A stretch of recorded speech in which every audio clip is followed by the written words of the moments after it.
ಚಿಕ್ಕೋಡಿ ಪಟ್ಟಣದ ಸಿಎಲ್ಇ ಸಂಸ್ಥೆಯ ಕೆಕೆ ಆಂಗ್ಲ ಮಾಧ್ಯಮ ಸಿಬಿಎಸ್ಇ ಶಾಲೆಯು ಪ್ರತಿ ವರ್ಷದಂತೆ ಈ ವರ್ಷವೂ 10ನೇ ತರಗತಿಯ ವಾರ್ಷಿಕ ಫಲಿತಾಂಶವು 100% ಕಂಡಿದೆ.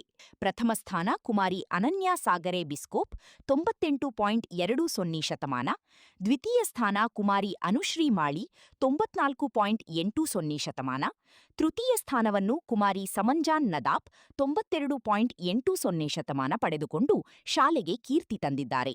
ಒಟ್ಟಾರೆ 35 ವಿದ್ಯಾರ್ಥಿಗಳು ಪರೀಕ್ಷೆಯನ್ನು ಬರೆದಿದ್ದು, ಇದರಲ್ಲಿ 23 ಡಿಸ್ಟಿಂಕ್ಷನ್, ಪ್ರಥಮ ಶ್ರೇಣಿ 9, ದ್ವಿತೀಯ ಶ್ರೇಣಿಯಲ್ಲಿ 3 ವಿದ್ಯಾರ್ಥಿಗಳು ಪಾಸಾಗಿದ್ದಾರೆ. ಈ ಎಲ್ಲಾ ಸಾಧಕರ ಸಾಧನೆಗೆ ಸಿಎಲ್ಇ ಸಂಸ್ಥೆಯ ಕಾರ್ಯದರ್ಶಿಗಳಾದ ಶ್ರೀ ಜಗದೀಶ ಕವಟಗಿಮಠ ಹಾಗೂ ನಿರ್ದೇಶಕರಾದ ಶ್ರೀ ಮಲ್ಲಿಕಾರ್ಜುನ ಜೆ ಕವಟಗಿಮಠ ಅವರು ಹರ್ಷ ವ್ಯಕ್ತಪಡಿಸಿದರು. ಹಾಗೆಯೇ ಶಾಲೆಯ ಆಡಳಿತ ಮಂಡಳಿಯವರು, ಆಡಳಿತಾಧಿಕಾರಿಗಳಾದ ಶ್ರೀ ಸಾಗರೆ ಐ ಬಿಸ್ಕೋಪ್, ಪ್ರಾಚಾರ್ಯೆಯಾದ ಶ್ರೀಮತಿ ಸ್ಮಿತಾ ಎನ್ ಶಿಂಧೆ ಹಾಗೂ ಸಿಬ್ಬಂದಿ ವರ್ಗ ಶುಭ ಹಾರೈಸಿದರು.